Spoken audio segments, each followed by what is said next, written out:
He didn't slam you, he didn't bump you, he didn't nudge you, he rubbed you. And rubbing's son is racing. And welcome everybody to Locked On iRacing, episode number 14-ish, but we're really talking about it's the news and results episode, and it is season 3 of 2021, and week 1 is the episode podcast. I'm Peter Wilko Wilkinson, joined tonight by Brayden Martin. How you going, mate? I'm good. Back for another season. Who would have thought we'd make it this far?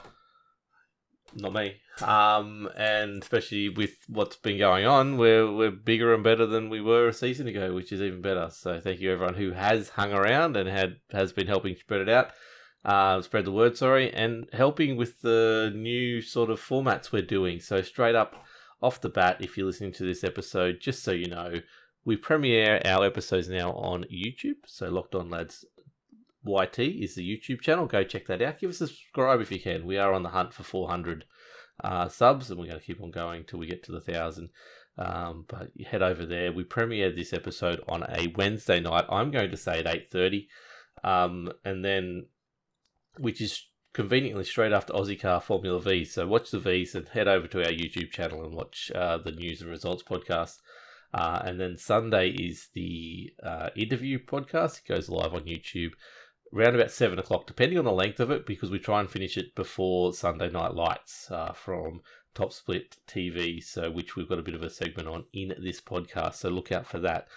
So you can watch our episode or listen to our episode on YouTube and then go straight over to their channel and watch the Skippies at their best. So thank you everyone who's helped us out, and that's what we're currently sitting at the moment. We've got many more changes to come over the next 6 months as we build this thing to what we want it to be, which will be a whole new format in 2022. But look, 2022 is so far away, and we are here right now, so definitely don't forget to join us in lockedonlads.com/Discord or the Discord link in the show notes. There's a whole heap of you who have done that, so thank you very much. And don't forget to give us a follow or a like on Facebook, because a lot of our content ends up over there on Facebook, even though I've been slacked the last couple of days. Look out for some really cool photos coming through from our Porsche driver, John McHenry, who is driving right now, and I really should be watching that, but I haven't got that up at the moment. So thank you, John McHenry, for doing all of our artwork at the moment, all of our photos at the moment. They're looking amazing. But let's get into the actual podcast itself, Brayden. We are going to start with a little thing that we call what we've been up to. So what have you been up to for the last week since I talked to you last? I know you've done about 1 million laps in the Skippy around the Nürburgring GP, but what else have you been doing, mate, before we get into that? Yeah, obviously a pretty bumper weekend of motorsport to watch and take in. So watched a little bit of the V8 supercars, probably not as much as I was hoping, but sort of picked up races here and there where I can, which is pretty cool. Hidden Valley always turns out some pretty good racing. I'd love to be able to say that I'll be making some moves like SVG did into turn 1 on Thursday night, but something tells me if I try that, it will be going horribly wrong. And then really enjoyed the Formula 1 race this week at Paul Ricard. A lot of people hate that track by the commentary that I heard about it, but man, it turned out a really good race. I don't know if you caught any of that. No, I didn't, unfortunately. So I just want to quickly jump back to you making silly moves. I do remember watching on SimSpeed broadcast you trying to go 3 wide into the final chicane at the Skippies last week. But you didn't. I didn't. No. I was intrigued by the big run that I was getting, and I did half think about it, but I was not going to risk a relatively good finish by doing something so crazy. So just backed out of that one nicely, and just wanted to make those green cars just a little bit nervous, and just remind them that I am around the place. Yep. Anyway, back onto the Formula 1. But yeah, so it was a really good race. Max Verstappen stuffed up his first turn and, let Hamilton go through. And, it was that audible sigh. Just, no, this is just going to let Hamilton run away from it again. But the tyre deg at the track was just insane. So it was making strategy really, really interesting. Would you try and one-stop it? Red Bull were clearly really worried about Mercedes pulling off we're going to go for a 2-stop and leave you out to dry, having to try and survive on the 1-stop strat. So decided to pull that strat themselves and pitted Max. But the way they'd positioned it, so they had Perez still out there because he ran so long on his first set of tyres, he could get to the end with relatively decent pace still. It really put Mercedes in a really bad spot, and they basically had to leave both drivers out and hope for the best. And Max caught him with, a lap and a half left and got the win, which was really good to see. I was surprised, though, that they mismanaged Bottas's strategy so poorly, and then he had well over a pit stop space back to the next car, and they didn't pit him to put on some softs and try for a fastest lap and get a point off of Red Bull. It was very, very strange. It just was very un-Mercedes-like. That was really, really good. But in terms of racing, just the one official this week. I did an official at Summit Point in the Skippy. Unfortunately, managed a fifth, which was good, but we lost the leading group of 4. It was basically a group of 7 of us, and we were sort of racing, and the 2 guys, I was sort of 5th, 6th, 7th. The 2 guys that were around me got really quite racy and started battling pretty hard, going 2 wides through corners, and just obviously lost the draft of the guys ahead, which kind of sucked. So I was really happy. I was being pretty patient. These 2 guys were going hammer and tongs throughout the whole race, and then made my move with probably 3 laps to go to get to the front of that little battle pack. And then I just wanted to see if I defended into turn 1, if I could keep the lead, which I could. So defended into turn 1 because I knew we'd already lost this front pack now, and it was all about just trying to lead this last pack. And managed to pull that off and went, okay, cool. I've got the pace to make sure I'm here. Into the last lap, defended into turn 1. The guy behind me got attacked by the guy he was battling with behind me, which sent them really slowly through that turn and gave me a good run out, and ended up pulling away a 1.5 seconds from those guys. So I was really happy with the way I played that race. I obviously would have rather been up in the front pack, but sometimes people around you don't let you have that. And then obviously we had Ozicar. Are we going to talk about our results for Ozicar now for this week? Yeah, we'll talk about what we've been up to, which and then we'll go into the actual results in the results section. But as far as our perspectives of the race, but quickly, I was doing paints pretty much Wednesday, Thursday, getting ready for the 2 races, Wednesday, Thursday night, and then after the thing after Ozicar, so it's we've talked about it many times. It's a stacked field again this year. It's biggest we've ever seen, massive fields, all that kind of stuff. The problem with that is if you're stuck down the back or in the back end of the mid pack, you're in a lot of trouble. So, it's a lot of battling going on there. You just lose. Like it's dangerous at times, but it's not because of bad driving, just because there's so many cars down around the same pace, and you can really get lose positions quickly by one little mistake. Yeah. So I made a sort of a mental effort this week to put in more practice, I guess. So instead of going into Friday and just having a bit of relax, doing some trucks or doing some V's or some skippies officials or something like that, I jumped straight into the ring and started practicing on that straight away, and pretty much haven't stopped since. Like I did a little bit of work with the V's, trying to get some times for the V teams on Friday as well. Took that around Foster's. Didn't get the best times, just got that sort of low 12s, which, the medium to slow guys seem to be getting. I couldn't get it any better than that, but that's a matter of, just because I not quite understanding the V's exactly right yet. Like they're really rewarding smooth driving. I guess it's more than anything else, and I'm not a smooth driver. I definitely overdrive my cars. Me and that's either. what I've got to try and stop doing.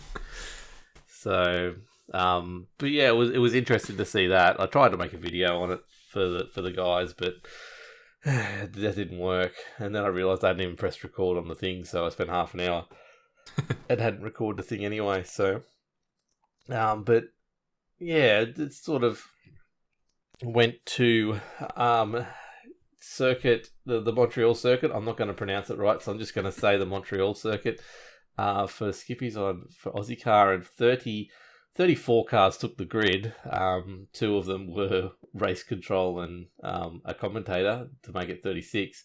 But yeah, 34 actually drove and had a qualifying. I was happy with my qualifying. Like it could have been better, but 18th or 20th or something in race 1, and had a battle. I was happy with the first third of the track the first lap, which is weird for me because I usually, stuff that up and lose a lot of positions. And then I left the door open and Ira's come bolting down the inside of me in that left right before the back, sort of a mini back straight. And he's gone down the left, so then I've had to hold the right and I've lost a whole heap of momentum. But then we're side by side going to that the right-left chicane before the hairpin. And one of us had to yield, and then I decided he was going to yield. I was on the inside, and then I've decided, no, he's probably not going to yield, so I better yield. And then we both yielded at the same time. And went into the corner, and I just couldn't turn this thing in from where I was without getting a slowdown or without taking out half the field, because we had a backed up field at this stage. So I decided to go straight ahead across his nose and cut the left part of the chicane out, which A, gave me a slowdown, B, slowed me down anyway because I was on the grass, and C, I had to try and re-enter without taking anyone out, which I did. I just coasted across there and didn't go too bad, but lost like 7 positions. Which put me right down to, I think, 26 I was at one stage. And then the sort of the fight back began from there, and, picking off people here and there and people crashing, and got myself back up to, I think it was 20th or 18th or something like that. Maybe 20th in the end, or 21st. It was somewhere very, very mid-packy as I do those. So, it was another race of what could have been, had some pace, but the setup wasn't right, and I'd only started practicing that afternoon, so didn't feel right at all. But avoided a lot of the carnage. Came around one corner and there was 4 cars at the hairpin, all facing the wrong way. But a modern race too. But it was dodged and weaved to get it through that. But yeah, I had fun at the track considering I'd only started practicing at about 11 o'clock that day. How did you go? How did you see race 1 from your vantage point way up the front there? Yeah, well, after Mister, I haven't had enough practice and I'm feeling sick and I'm not going to go very well. Yeah. So as a bit of context, we had a footy day at work, and basically was out in the rain all day. And was pretty exhausted, so I've copped a bit of stick about whinging about not feeling so good and being a bit tired, because I actually did all right. And it was funny because I basically had a mental breakdown in chat with Nathan because I was just getting so frustrated that I couldn't get this time that I was trying to get. I'd been trying to get into the what were the times, like 2:14s was pretty quick, I think, into the low 2:14s. High 13s were pretty quick times. I thought they were 1:40 something. Oh, whatever it was. I can't remember off the top of my head. But whatever the time, I was trying for about 2 hours to get under the 15s and into the 14s or 44s or whatever it may have been. And I got literally 45 flat or 15 flat or whatever the time was that I couldn't get under. And I spent like 2 hours trying to get it, and then couldn't get it, so spat the dummy and had a sook. But in terms of I got a little bit more practice and yeah, did okay. So there was a big battle pack of 7 in the first race, which involved pretty much all of the green cars and Chastity and myself. I qualified 6th, which was nice. It was nice to be up the front of the field, and like you said, avoiding some of that mid-pack sort of, not carnage, but just the racing that costs you time early when the pack is so big.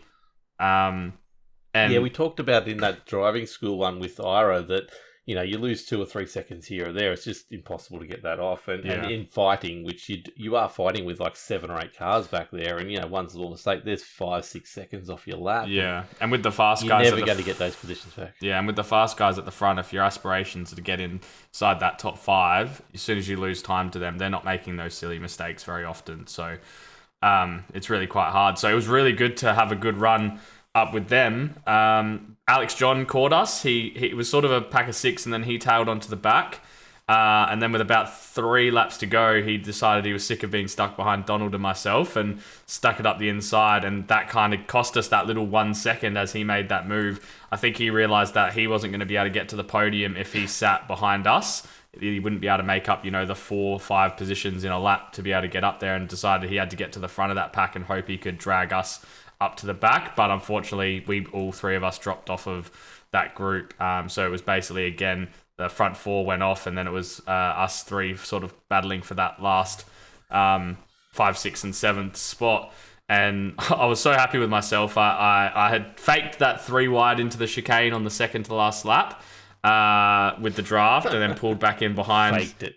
Yeah, pulled back in behind the last 2, and then on the last lap, got a nice little run and sort of just held myself up a little bit and stayed behind Alex John, who got the run on Donald, and basically just put it right behind Alex as tight as I could to the back of his skippy.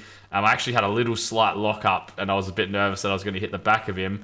But I knew that if I could get right up to the back of him, there was no way Donald would be able to come across and get in front of me. And basically, poor Donald lost 2 spots in the one chicane as I followed Alex John through. And then, obviously, Chastity decided to blow his engine up. And unfortunately, Russell ran up the back of him, and that sort of shot me through. Shot Alex through for a 3rd and myself through for a 4th. So race 1 ended up with a 4th spot for myself, which is a big surprise. It's nice to have a positive start to the season. And then race 2 started 6th again, qualified pretty well, which was nice.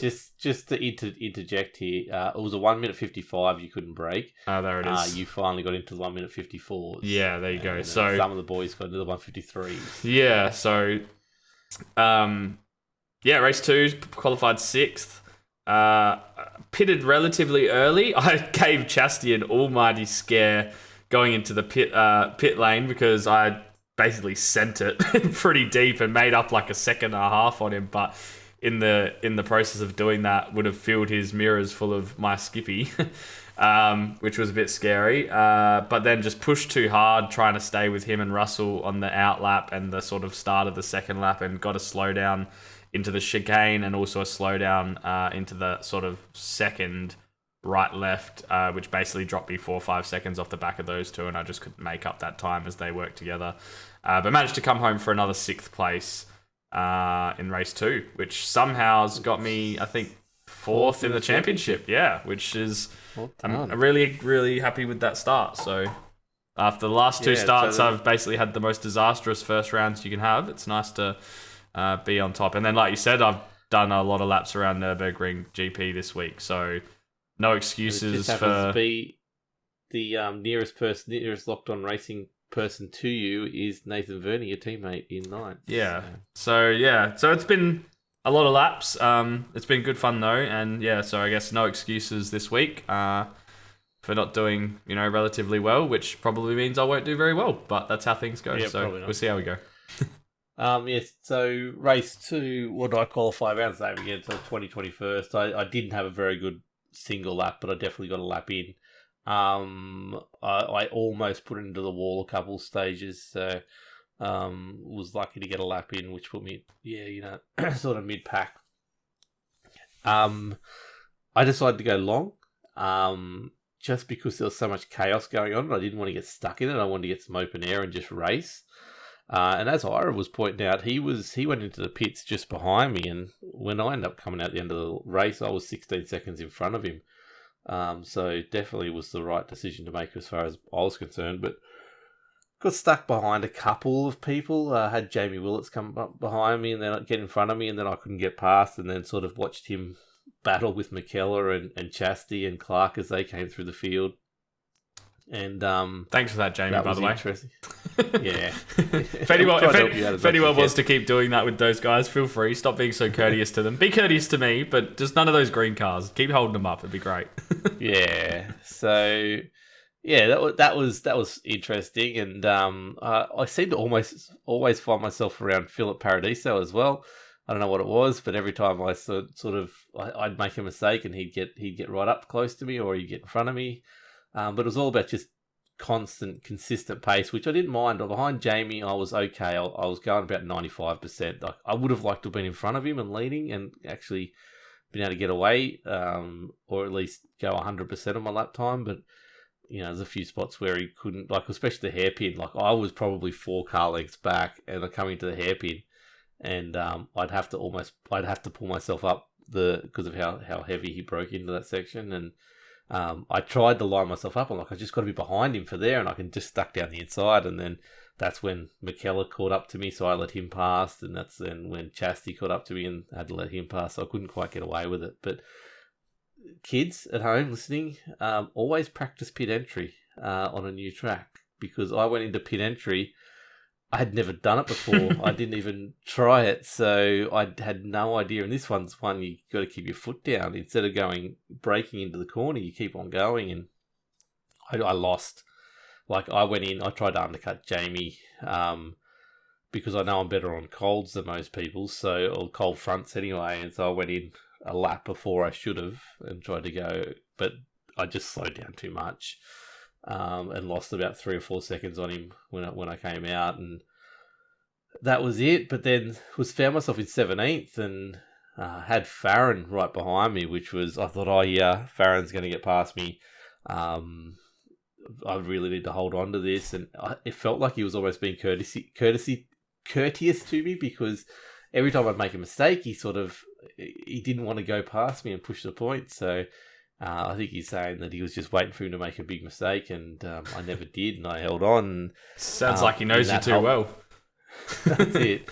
And in holding on, I gained another 4 positions with people either, I think, still having to pit in front or just battling and spinning out. But I had the Jamie, Sean Doyle, and Dennis Hancock in front of me.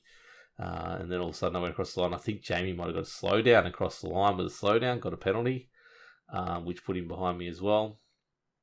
But it was just a matter of keeping Farron away from beating me across the line. It was pretty close in the end. It was a very, very close finish between me and him, but held on for technically what became 13th. But my biggest issue was after the race, I'd got a 0x the whole way around. Here's 2 bonus points, sweet. I've just got to get off the track as quick as I can, and then there's cars slowing down in front of me. I'm like, okay, cool. I just got to weave through here. There's a gap there. I was going to go straight, and then one kept on going, and one stopped dead. And I'm like, no! Put on the anchors. Tried to go down the outside. What looked in the replay, I missed the person. Got an air swing at them, and then pulled up and got out. But Netcode decided that I clipped the back of Sean Doyle and sent him off, and got a 4x and lost my 2 bonus points. So yeah, I did forget that I managed to get the double bonus points for this round as well, which was nice. Managed to go 2 0x's, which if you looked at my practice laps, it was a lot of x's on those practice laps. So that was kind of nice too. So that was I missed the 2 there, but I also in race 1, the only mistake I made, which was a 1x, was where Ira in the first corner or the first lap, me and him stuffed up, and I went straight ahead. If I hadn't have done that, then it would have been another 0x, and I could have been 4 points up, which, when looking at the table, which we'll look at later on, would have made a huge difference, especially for the road to 2K. Yeah. But anyway, it is what it is, and I've just got to learn from that and get off the track a bit better next time. So, and you're looking good for this week, so there we go. Oh, don't say that. Hey, if everyone's going to jinx me this week, it's only fair I jinx some others as well. Yeah, I reckon I've put in about 80 or 90 laps this week, easy. Yeah. And I did today where I was practicing, and I was, if I made a mistake, I started again. So it was about doing a full tank and doing it as quick as possible. So doing in the 19s and or the low 20s. Yeah. And just pushing on colds in particular, trying to get the car right under colds. But yeah. I think I'm there. I'm just pushing a little bit too hard at times, and but before we jumped on here, we're recording a bit later tonight because we did a practice session beforehand, and I got a good time, and I sort of had McKellar behind me. I'd made a mistake, and I came back on the track, but he was ended up being about 3 seconds behind me, and I did 3 odd laps. With him still behind me, he got down to within a second of me, and then you're telling me what to do, and I went into a corner too hard, and that's when I just decided I was off. Yeah. That was going to be it. I had to go record a podcast, so I just sent it flying into the wall in front of McKellar, and it would have been quite an interesting one for him to watch. But yeah, it was good feeling to hold someone like him at bay, which was good. So, all right, I think anyway, it's about enough of us. Let's talk about some other people, shall we? Yeah, let's talk into the news. So this week's news is brought to you by whoever you want. Let us know if you want to sponsor the news section. But we're going to get into some big stuff, really. We'll start with probably the biggest one for the week. There's only the 2 items here, but definitely the biggest one. Logitech G Altus esports has made a house. And they're really putting an effort into this for streaming and getting the guys together and racing. So do you want to take us into this a bit more? We have reached out to Logitech Altus G Altus esports for comment. and we are trying to organise something, so we may have some more stuff straight from them in the future, but hopefully we can get ourselves together and get that happening. But Brayden, take us away. What's happening with Altus? Yeah, so for those who hadn't seen it, they released a bit of a post on their Facebook page, basically saying that they've bought a house, I believe it was in Melbourne.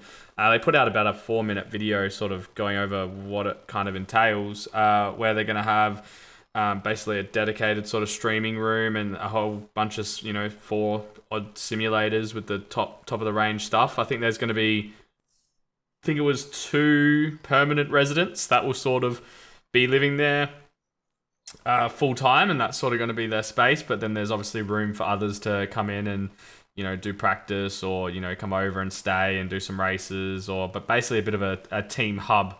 I guess it's something that we've seen happen in many different like YouTube groups and content houses and those kind of things, but it's really the first one that we've seen, well, at least in the iRacing esports side of things, for sure. So Logitech and the Altus boys sort of branching out and trying to start something that no one else has really done in this scene, which is kind of cool. And I guess if you've got the money and the backing from someone like Logitech, why not? Why not? Yeah, well, we've talked at length about Scops, where they've really come along. Like Trans Tasman, when we first started the podcast, it was like 7 deep at the front of the field, Trans Tasman, and it's been that way for a while. And even Madison Downs been unchallenged pretty much for a long time as well, and before in Phil Cell as well. But Logitech G Altus Esports has really, this last probably even 3 months, I guess it's probably the last 3 months has shown the fruit of their labour, but they've really put some effort in, especially this year, to try and mix it with those big boys. And this is just another aspect of that, because obviously teams that work together, live together, play together are better on the track as well, or better in whatever given sport they are. And yeah, as you said, I've seen houses with other esports teams and other streamers getting together and doing that, and it can bring conflict, and can bring some things that I've seen some very disastrous ones, but that's generally when it's getting like 16, 17, 18, 19-year-olds together with massive egos that's sort of the problem, where I don't think that's going to be the case so much with this, but very interested to see what comes of it. And obviously, these guys are a bit more dedicated. They can basically do whatever they want at whatever time of day, so they can aim for certain series. We've already seen people like Cooper Webster pop up in trucks and things like that as well. So I'm excited to see what this can do for the Australian iRacing scene in particular. Get these guys out there a bit more and get a bit more content from them. But certainly shows that they're taking this real seriously, and they're going to be around Yep. to stay, not just we want to jump in here, dominate for 6 months to a year, and then we're going to ride off into the sunset onto our next venture. It's clearly we're here to put our stamp on things and prove that we're going to be the best group around, I suppose. yeah, definitely, it's gonna be interesting to see what, I guess, Trans Tasman pulls now. Whether they then decide to take. Obviously, they're taking it extremely seriously already. I don't want to discourage or belittle what they've been doing for it forever and a day. They've been the big dog forever, but whenever someone challenges you, you've got to step up and prove why you're the big dog. And I want to see how they do that. Whether they just keep on going and just show it on the track, or maybe Logitech gets in front and they've got to fight back a bit. But it's going to be very, very interesting to see. Especially, I think, like Logitech's popping up in just about everything at the moment. Their Logitech G Altus esports team, even the truck series I'm supposed to start running tomorrow night. They've got drivers in that as well. So we've got things like, I think, Tim Ryan in the dirt cars when he was doing that as well. So there's lots of players out there in the team. So very interested to see what comes of it. Hopefully we'll pay a little bit more attention to that as it goes along, and hopefully we get to hear from some of the team in the very near future. I'll keep your ears out for that. I'll quickly touch on a news article I tried to get up for this week, but it didn't quite happen. We're hopefully going to bring it to you in 2 weeks' time. Actually, a friend of ours, her daughter is been chosen in the Formula Women setup that they got, series that they got going over in Europe, and she's flying out to do that later on. So very interested to hear from her on that. So keep an ear out for that one in the future as well. Should be a very interesting chat because obviously Formula Women doing some great things over there, and yeah, be interested to find out a bit more about that and what she's actually expecting to get out of it and all that kind of stuff. So it'd be really good. Have a chat about that soon. But let's move on to the final bit of news, which only just happened hours ago.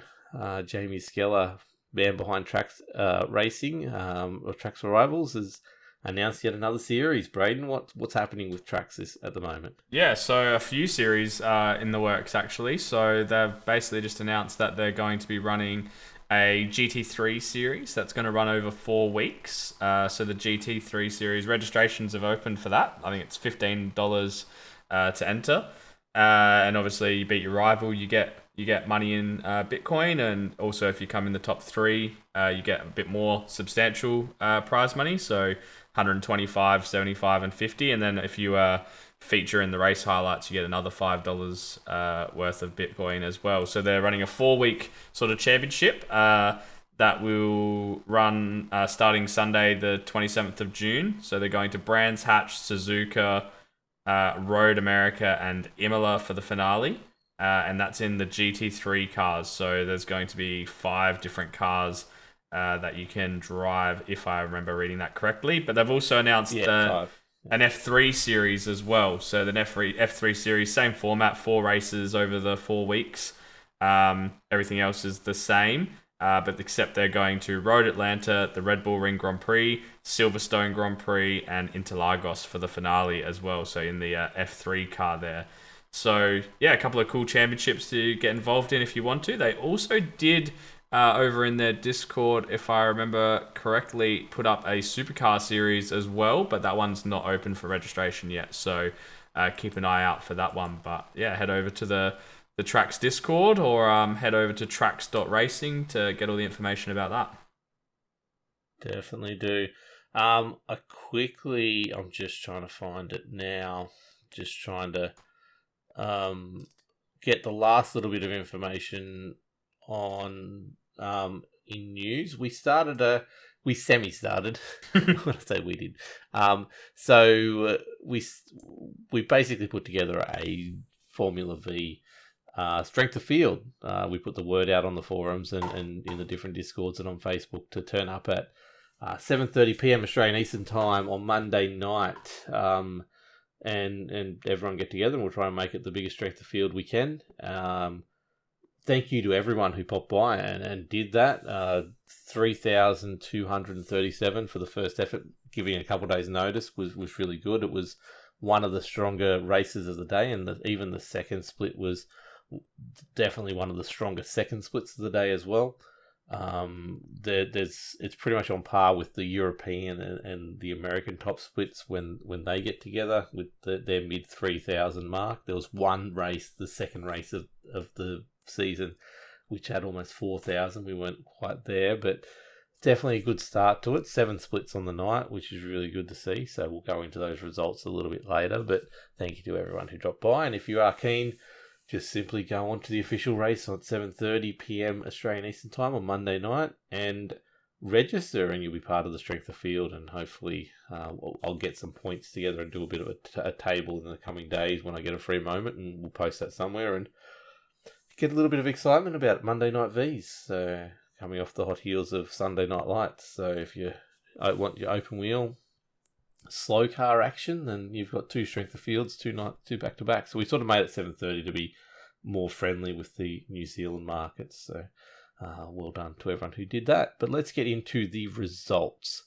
We'll start with Ozicar. Brayden, take it away. What happened in the actual race besides Chastity blowing his engine and stuffing everything up, getting a DNF?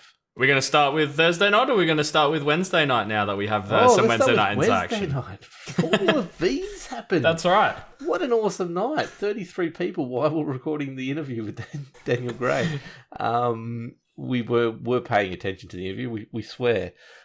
So, race 1 at Laguna Seca in the V's first ever time. What a good race. Just quickly, what did you think of it? Yeah, it was. I mean, I went back and watched the broadcast properly after we'd finished recording the podcast, and there was some really good racing. It was nice to see the Chicken Up Racing guys back at it, because I know when I was doing some race control for the TCR series back in the day, those guys were always up around the front of the pack, and some really good drivers. So I think that's Martin Turner and Mitch Dean. And there used to be one more as well. There was 3 of them, and they're always racing each other really hard. So I apologise if I've missed the third amigo in that triad. But the racing was good. It was close, and it was nice to see some people taking it up to our good friend Cameron Dance. Yeah, Mr. Cameron Dance, who's had it his own way in every league that I've seen him in, and he has driven these things in real life before, so yeah, definitely had the leg up. But 3rd in race 1, and really never. And the good thing about the V's, they've got a big 2-second draft area, so there was never ever a point where cars were really going around on their own on such a big track. And the same can be said for that top crew. Like Cameron Dance had never had a chance to get away. McKellar never had a chance to get away. No one had a chance. That was always fighting, and who was going to, be in the right position for that last corner. And what a finish in both races, to be honest. Absolutely. But yeah, I think there was a slowdown or something that played a part of it. But anyway, race 1 results saw Alex McKellar take out the very, very first ever Formula Vee Ozicar race. So he'll always have that against his name. Then Martin Turner came in 2nd and Cameron Dance 3rd. Mitch Dean 4th. Alex John 5th and Kirk Broadhurst in 6th. So well done to that. Big shout out to Stafford Marsland, who I seem to always be behind in Formula Skip Barber at some stage, and first time in the V, and got a top 10 spot in such a stacked field. So well done to that. Lee Partridge in there in 8th. Aidan Schultz, we've had on the podcast before, in 9th. Josh Gilholm in 7th, sort of wraps out the 10. Any other standouts there from you? No, just a bit of a shout out to some of the Locked On boys, especially Cal racing his first ever league race after not being on iRacing too long. So came home in 24th, which is pretty good effort. Right behind our very own Vic Bentfeldson too. Yeah. So. I have to give a formal apology to Nathan Verney. I did say to him earlier in the day, look, mate, if you're going to do any spins this week, can you make sure they're on Wednesday and not on Thursday? Because obviously that affects my team points with me and him. So just as a bit of a selfish joke, and unfortunately I think I cursed him because he had a spin in both races. So I take full responsibility for that, Nathan. I'll put my hand up and say that was all my fault. Yeah, besides Cal being his first ever race and a really good result, Locked On Racing had a shocker. It wasn't great. So we took out 22nd, 23rd, 24th, 26th, 27th, 30th. So we definitely had a run going between us. But it was look, Nathan Verney was doing really well, as you mentioned before. Yeah. But came down through the corkscrew, lost it.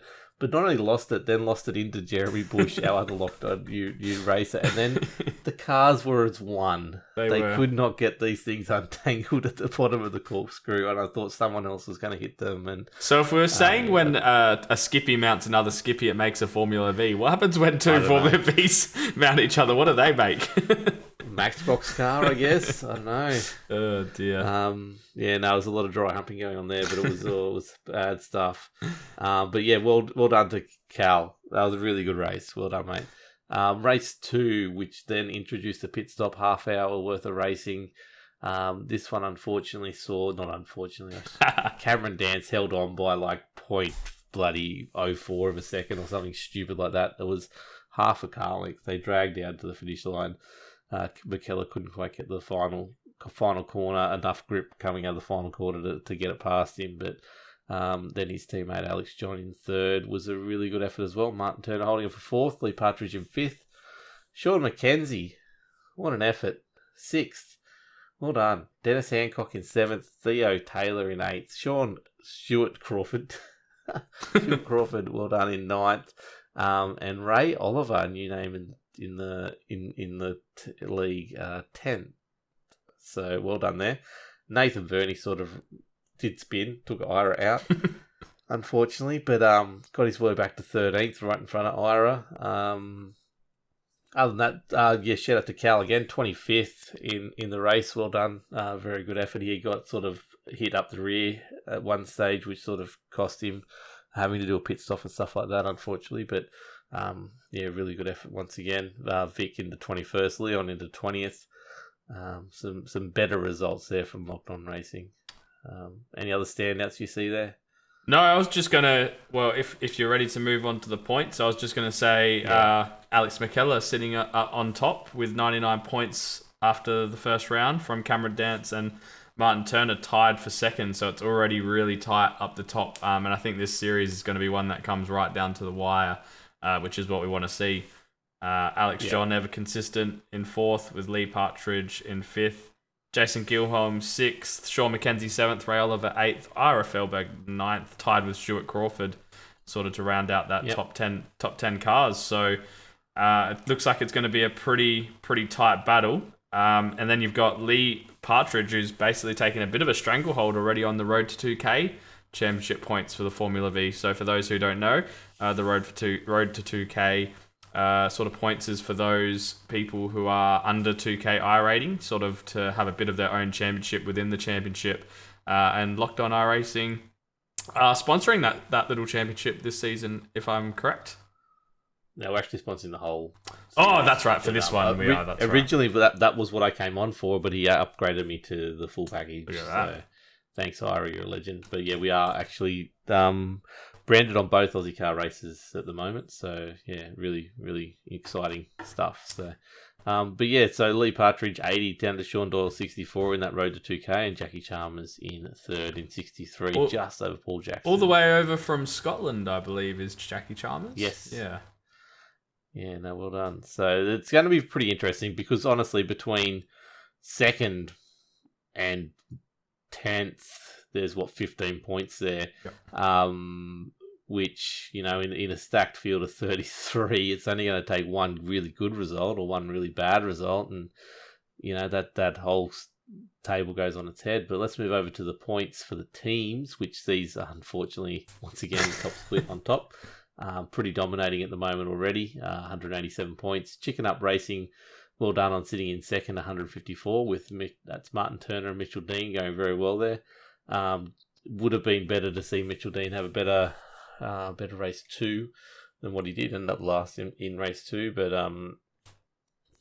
that really hurt them, but they're still holding on over Team 111 Esports with Stuart Crawford there and Ira Felberg in 3rd, 130. Let's just not mention Locked On Racing in the championship tables, but hopefully they have a better week next week. But bounce back. Bounce back. Out of the two teams, we're sitting 3rd last, 2nd last, and last, so that's okay. There's plenty of room to move. So absolutely. But no, Locked On Racing guys, well done.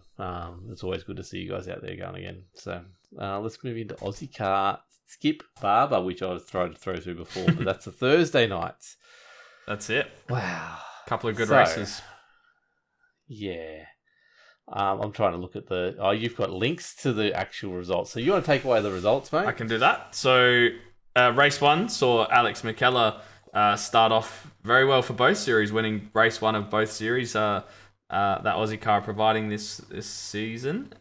He won that from Ben Snell and Alex John, who just snuck in for a podium finish after Chastity blew up his engine and let Russell rear-end him, unfortunately.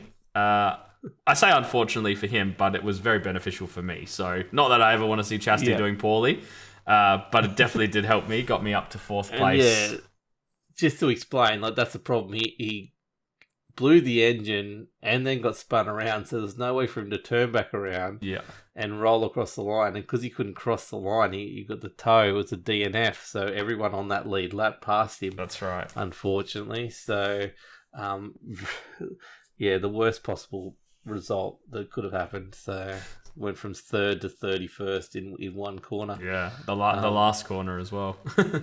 Yeah.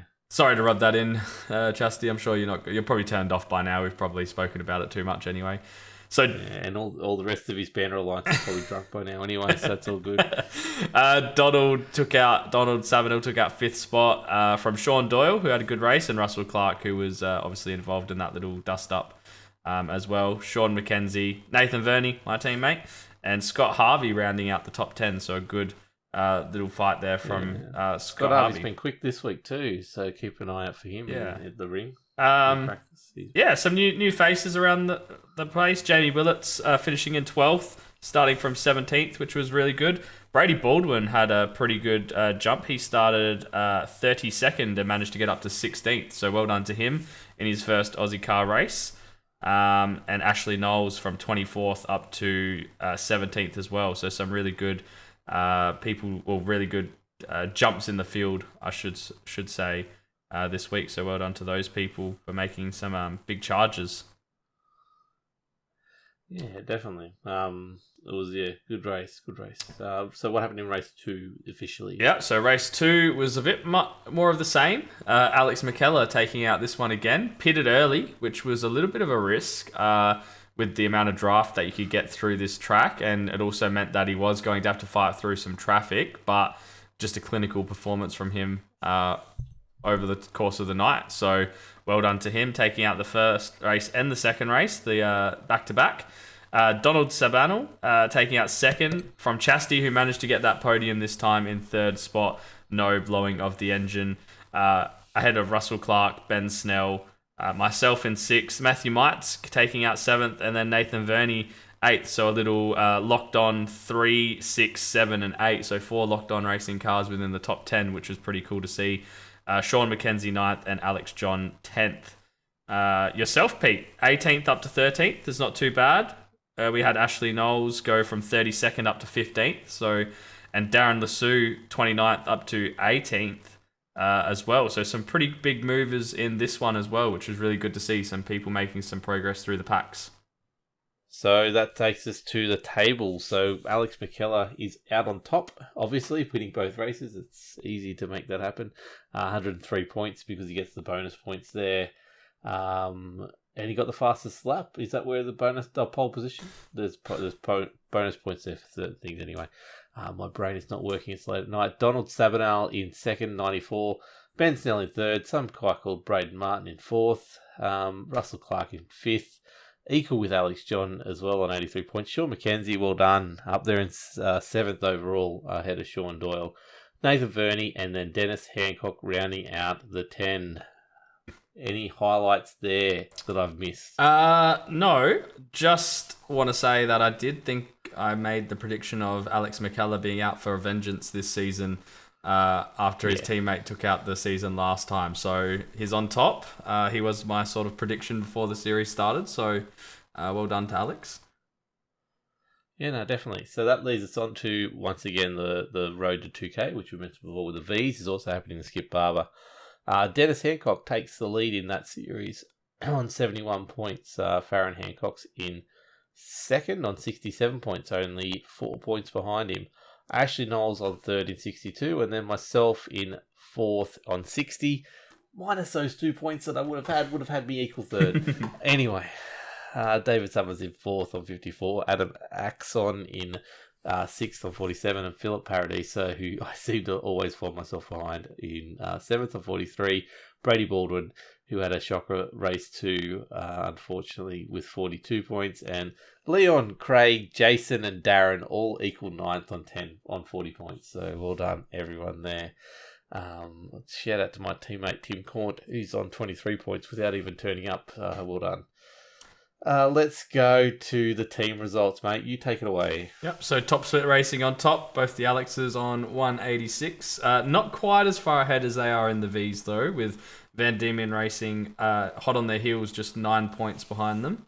And then the first locked on iRacing car is in third with myself and Nathan Verney, 163 points, so 14 points behind the Van Diemen Racing boys. White Knuckle Racing in fourth, and another locked on car pairing in fifth with Chastity and Matthew Mites on 130 points. Yep, definitely. Van Diemen Racing Noodle Squad in sixth. Locked on Black Sheep Racing in seventh. First 11 Racing in eighth. And White Knuckle Racing 2 joining them in eighth as well. And then myself with my teammate who didn't turn up for the Man Cave Locked On lads. in 10th. And then there's still another 6 teams below that as well. So well done to everyone who's competing in the teams event this year. Let's now listen to that beautiful voice, Carl Withy, talking about ANZCAR. Take it away, Carl. Hello folks and fokettes, and welcome to the ANZCAR wrap-up here on Locked On iRacing, your place for Aussie sim racing content. We saw round 6 of the second season of the ANZCAR trucks head to the depths of Alabama, the home of the big one, Talladega. Season 1 Daytona winner Cade Donnelly would take pole position for the race, leading a strong spearhead for the Simboys team, where he would need to defend against Josh Mickelmore for Mitch Motorsport. The race would run green for the first 9 laps, but the big one is always lurking around Talladega. Crank eSport teammates would collide, collecting each other and rolling former race winner Daniel Hederschied over. A huge crash filling the field down by at least 10 trucks. The leaders would take their chances to come in for some fuel and fresh tyres. This would see another long green stint with free wide racing at times, taking us to lap 39, where another large crash would come when Jaden Russell would catch the tail of lead car Edward Foster, causing Josh Mickelmore to spear up the track, catching almost the entire field with the crash. The caution came out at an awkward stage, 2 to 3 laps shy of most drivers' fuel mileage. The race would run green to the flag, but the action was only just starting. We saw many drivers needing to come into the lane with 2 to 3 laps remaining. The remaining pack were running on fumes, and this led to a grandstand finish. Trucks started to cough and splutter coming out of turn 3. Every driver was waiting and wanting for the win. And honestly, I could not do justice just talking about this one. I would really recommend watching the end of this race. But we saw a very late charge from Ryan Jones, who ran out of fuel within sight of the line, meaning Gary Wellman would take the last dash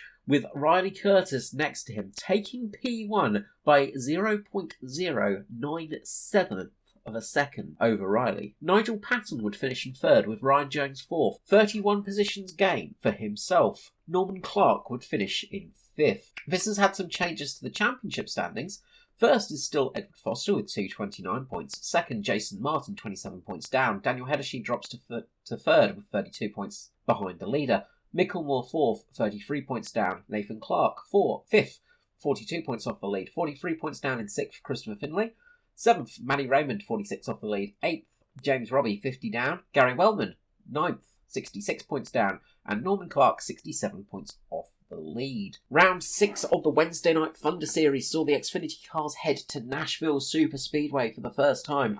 The large concrete track would prove to be tricky to master, but offer us some great driving. Hederschied would take pole and battle against Mickelmore and Gallagher, with Skurlock hot on their heels. We would see 19 laps of green flag running before the first caution would fly, allowing the field to pit and put some fresh tyres on. A single car spin saw a second caution come after a couple of laps from this prior stop. After the cars settled, we would see a nice long green period, meaning all the cars would need to come in for green flag pit stops. However, lap 85 would see the yellow fly once more. Brenton West chose to stay out of pit lane and lead the race on some very worn tyres. West would stay out on the old tyres and do a great job to keep the car in the top 5. But it was Josh Mickelmore taking the victory. After a spat of bad luck, he finally had something go his way, winning the race at Nashville. Hamish Gallagher would finish 2nd, Skurlock in 3rd, Douglas 4th, and as said before, West in P5. We're still waiting on the championship standings as there's an issue with Dan Lisa and the Nashville Circuit. Round 17 of the Cup Series would run in the Music City of Nashville at the Super Speedway. Andrew Dyson would line up on pole position and lead away for a green-to-green, flag-to-flag race. The majority of the field would go for a 2-stop strategy. However, the brave race leader Dyson went for a lone stop, splitting the race in half and fuel-saving like an absolute boss. He would go on to win the race in a thrilling finish, fending off a fast-charging Welsh Dragon, Michael Skurlock. who had much better pace up with his two-stop strategy, but had lost too much time and could not close the gap. Foster would finish a strong third position, starting from 9th. Mickelmore would finish 4th, with Gallagher in 5th. The race was pure class and saw some great driving throughout the field. Once again, championship standings are currently down, and we will update you next week. As always, a huge thank you to Locked On Lads and Locked On iRacing, your place for the Aussie sim racing action that you all crave. And of course, you can catch all the ANZCAR broadcasts on Ferguson Group Media, FGM eCast, your place for e-pace. Thank you. Good night. Thank you, Carl, for that. Definitely go check out the ANZCAR. There is many ways to watch a car turn, or truck or a car turn left, and he does it. He makes it go so well. Congratulations too on getting into Hunter Call of the Wild and getting to 1,000 subs on YouTube. Well, Carl, you're a legend. Thank you for doing that for us. Let's head over to Justin Howe and let's hear about what happened in the Pro Trucks Showdown, which is hot off the press right now. Take it away, Justin. And thank you, Justin, for joining us yet again for the Pro Truck Showdown. That almost went wrong. How are you tonight, mate? Yeah, not too bad. Bit worn Bit of out a crazy after the night race. again. Yeah, absolutely. Went to Oran Park this week, announced today. So I felt a little bit jealous going there. I love an old Oran Park. But what happened in Heat 1? Well, we started out with quali with Glenn Postlethwaite and Cooper Webster second.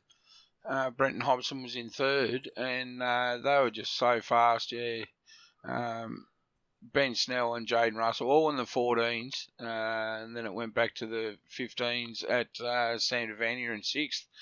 But the first heat was, she was action-packed up the front with Glenn Postlethwaite and Brenton Hobson taking out the top 2 positions for Less than half a second between them as well.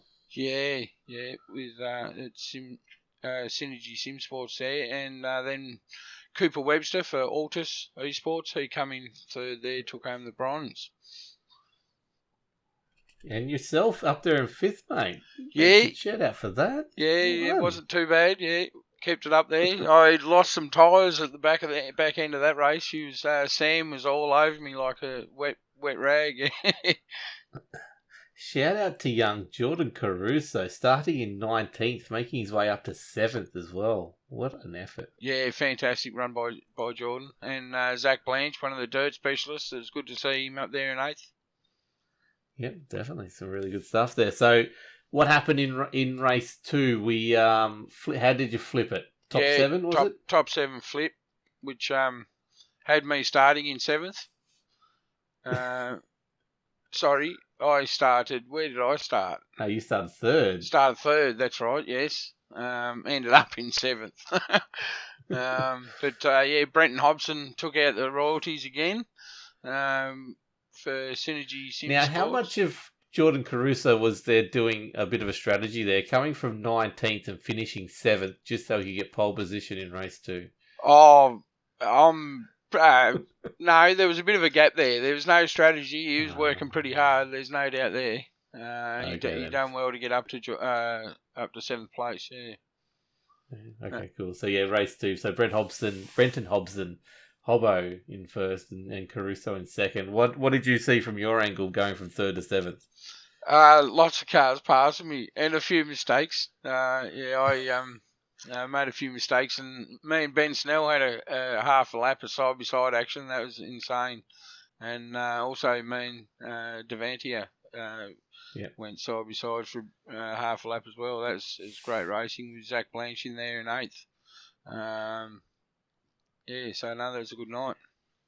No, definitely is. Another couple good runs. Damien Westbrook up from 20th up to 14th as well. Yes, he was fortunate with a few gifts along the way. A couple of people fell off the track, so he had a good run, yeah. What are you talking about? In Pro Trucks, people falling off the track. That never happens. Poor Gregory Favell, he started from the back and stayed at the back pretty much the whole race, yeah, unfortunately. He well. didn't qualify, so that when you get down in that meaty part of the pack, she's on for young and old.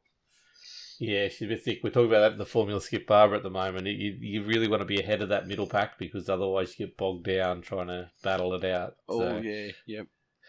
Let's move on to race number 3, where you finish in race 2 is where you start in race 3. But Cooper Webster from 3rd jumps up to win the race. How was that race? Yeah, that was another. I feel like a broken record with this action-packed racing, but it was absolutely insane. Top 4 split by less than 2 seconds. Yeah, Cooper back to Ben Snell. They just were nose to tail the whole race. Caruso copped a bit of a hit there somewhere and dropped a few spots. A couple of laps to go. And so yeah, that was a good race there with Cooper Webster, Glenn Postlethwaite in 2nd, Brenton Hobson in 3rd, Ben Snell in 4th, with Caruso 5th, myself in 6th, and Sam Devantier in 7th, with Jaden Russell, the other Synergy Simsport entry there in 8th, with Sam Stride in 9th as well. Yeah, Sam Stride in 9th, well done. Yep, and Jake Jackson, a newcomer to the series. Also, yeah, shout out there to Daniel Gray and Adam Garwood. Their first night in the trucks, and they performed very well tonight. Actually, I was quite impressed. I was going to say Adam Garwood in that last race, 23rd up to 13th, up 10 spots, really well done as well. Yeah. So they there's a couple of new fellas in tonight as well with Brady Cook. Yep. That was his first night in the Pro Truck. Bought it tonight, and so oh wow, he didn't go too bad overall for the whole night. Yep. Oh, well done. Another successful night of Pro Trucks. I can't preview next week's because we don't know what the race is, but 23 strong field. Look forward to seeing what's happening next week. Have you got an update on the ladder at all for us? Not at this point. I will be doing those. I'm doing a spreadsheet this season. Next season we're changing the points so I can use the iRacing one, and I will have them up front. Yeah, so. All good. Well, thank you, Justin, so much for your time, mate. It's always a pleasure. Can't wait to talk to you next week for whatever the mystery round ends up being. By the way, did you watch the V8s on the weekend with the Pro Truck or the Super Trucks rollover? Oh yeah, that's it's quite interesting watching those. I watched it, followed pretty much. Obviously, I enjoy those things and watch Simmons and so forth, and they were into the walls and that in at Simmons and the big roll at Darwin there. Yeah, that was a massive roll. She buckled that truck up. Are we petitioning iRacing now for jumps in on dirt? Oh, sorry, on tarmac. Oh, it would be a good fun. The Americans are crying out for it as well, so it might happen. You never know. Look, we get a bit of traction with this series, and iRacing featured us on their Instagram. So look, it might get some traction, but it'd be good if it did. Yep, definitely would be. And congratulations on getting on the iRacing Instagram. That is awesome. Yeah. Something we could dream of getting. So well done. No, thank you.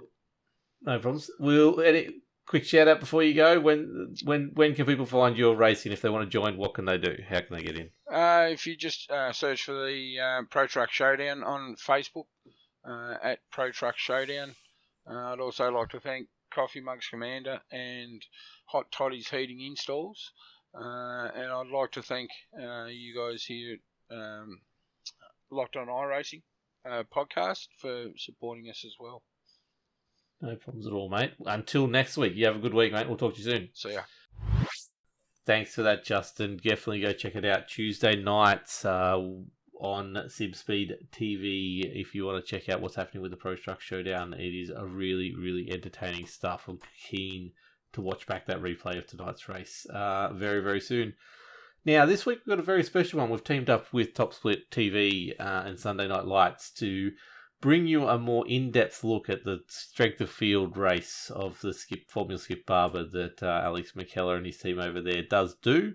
And we've got Alex to do some pre-recorded stuff. So he's going to pre-record a segment each week for us, giving you a rundown of what actually happens. And then Brayden's going to pop in every 4 or so weeks just to get a bit of a more in-depth chat about what's actually happening in the league and the standings and that kind of stuff. So we look forward to bringing more Sunday Night Light stuff to you in the future in this format, and it's really helpful to get Alex to help out, who is going to be guesting on the podcast this week in the interview section. We've got some really good stuff to talk to him about. A man who has hosted his own iRacing podcast in the past, tech whiz, and just an absolutely fast driver and dedicated to being fast. So and there to help out the community. So can't wait to have a bit of a chat to him later on in the week and bring it to you guys on Sunday. But take it away, Alex.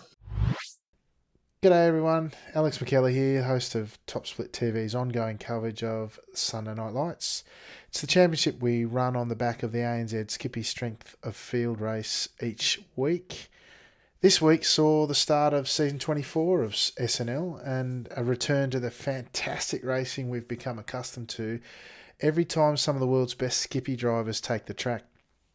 Couple of notable absences in last week's season winner and runner-up, Benny Simonson and Naoya Nagai. It left the door open for a mix of SNL regulars and newcomers alike to stake their claim to the hotly contested podium positions to kick off the season.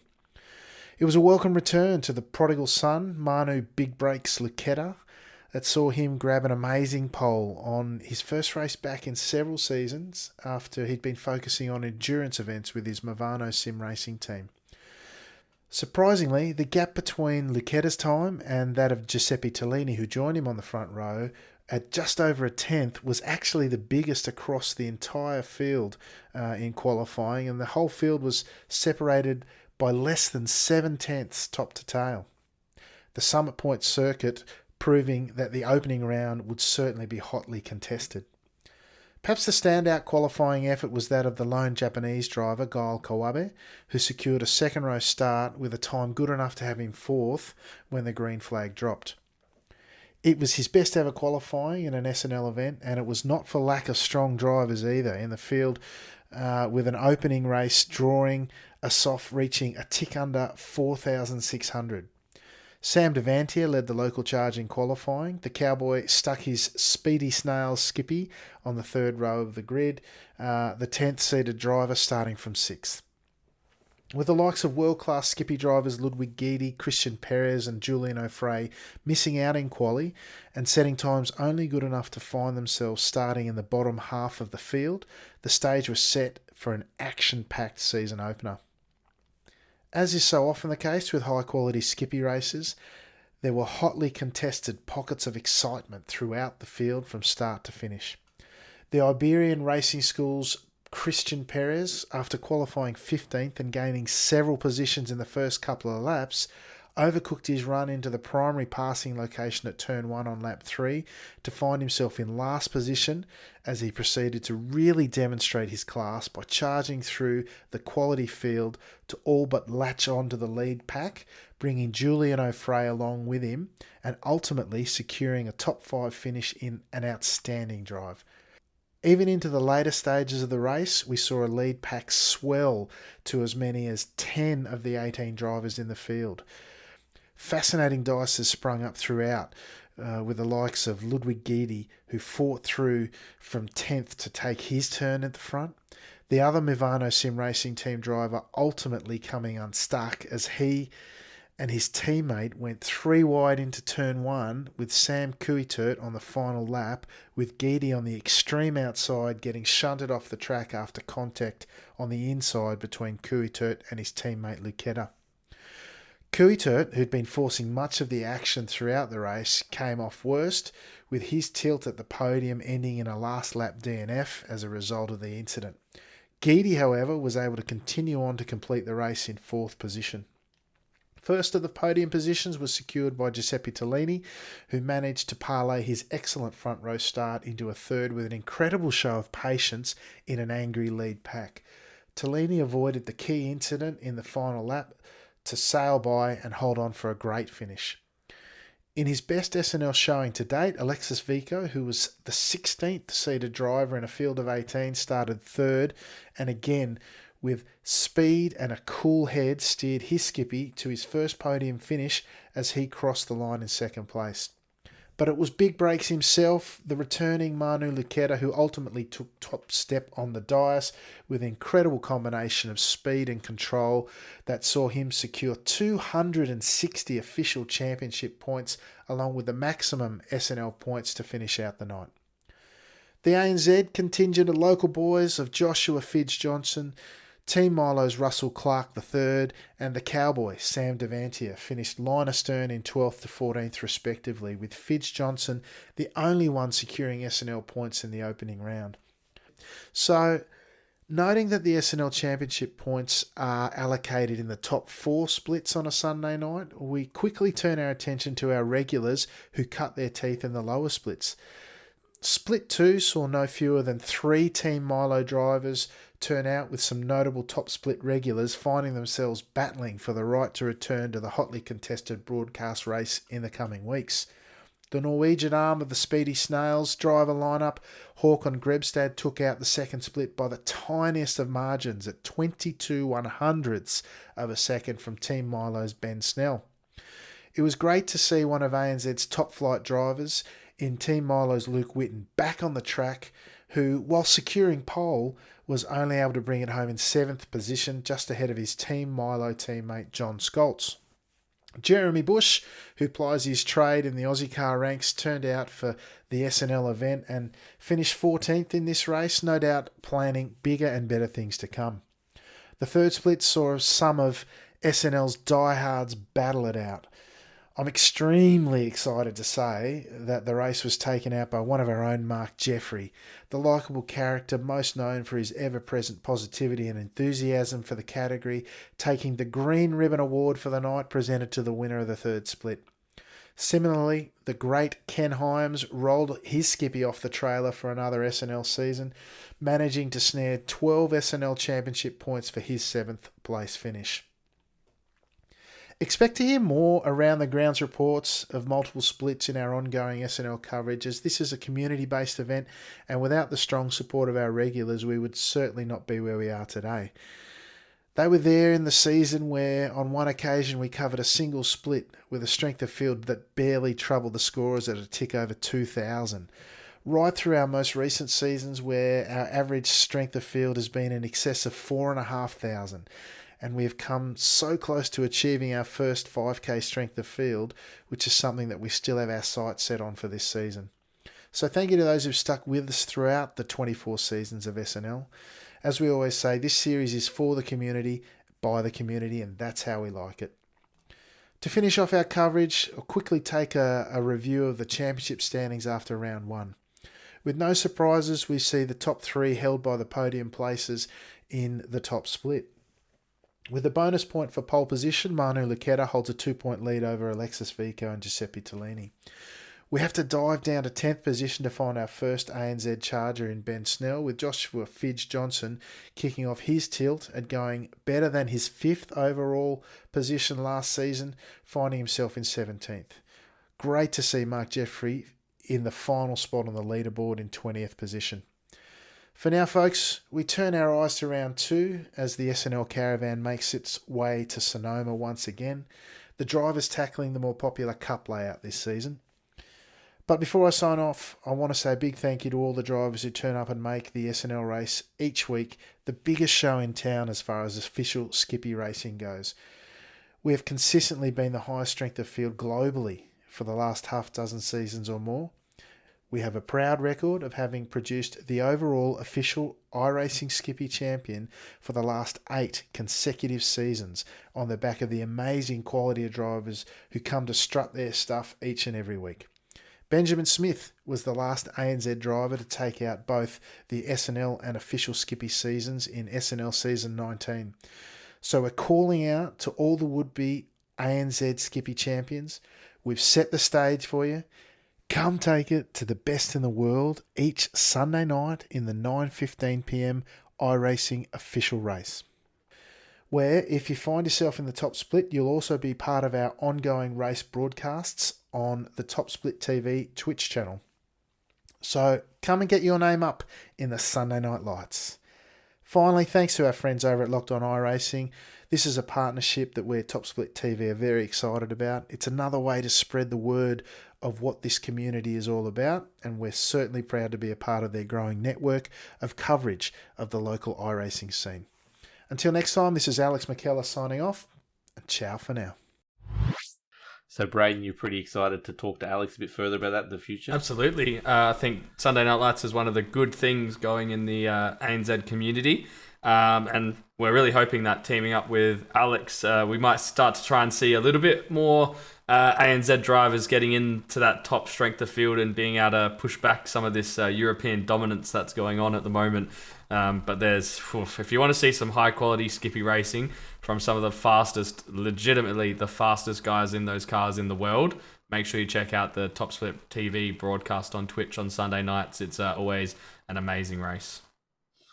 And once again, if you want to race in at 9:15 Australian Eastern Standard Time on a Sunday night, go check it out and go racing it to help bump up those numbers. The bigger strength of field we get, the bigger people that come into it. But it's massive at the moment, so very, very well done to Alex and the crew over there. But hopefully we get the Monday Night V's up there at some stage as well, being as a formidable V option as well. But thank you for that. Now, if you want to help out and get your series on the podcast, whether you run a league or you're just part of a league and you want to help us out at all, let us know, because we can pre-record something with you as well, or we can, like we do with Justin, or you can actually pre-record something like Carl and Alex are doing and send it through to us, and we'll chuck it in the podcast. We want to be a hub for the ANZ community for iRacing, and we want to cover all the results we can. We want to grow both the news and the results section of the podcast, so they can actually once again become their own episodes in the future, probably sometime early next year. But to do that, we need your help.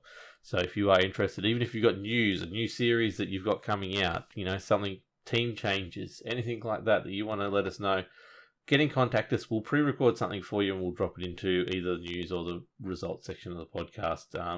We're happy to highlight anything in the ANZ community, so definitely check us out. Let us know. Contact us at lockedonlads.com is the email address, or just get into us our Discord, lockedonlads.com/Discord, or the Facebook Locked On Lads over there. You'll definitely be able to get in contact with one of us. We'll be able to organise something for you.